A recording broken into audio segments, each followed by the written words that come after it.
Doktor, gecə yarısı dururam, əllərimin ağrısından yata bilmirəm. Əllərimi silkələyirəm ki, ağrısı və keyləşməsi keçsin. Bunun səbəbi nə ola bilər? Əgər biləkdən aşağı qollarınızda bir tərəfli və yaxud da iki tərəfli, hətta sizi gecə yuxudan oyadacaq ağrılar hiss edirsinizsə, keyləşmə hiss edirsinizsə, bilin ki, sizdə karpal tunel sindromu ola bilər.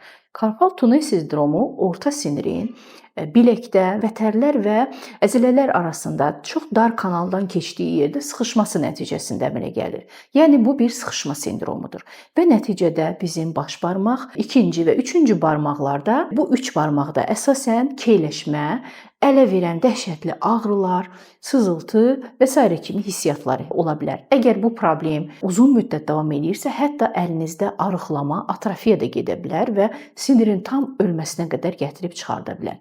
Erkən mərhələlərdə müəyyən iynə terapiyaları, blokadalar, müəyyən ortezlərin geyinməsi bu prosesi saxlaya bilər və düzəldə bilər. Amma gecikmiş mərhələlərdə və ağır vəziyyətlərdə artıq əməliyyata belə ehtiyac olur.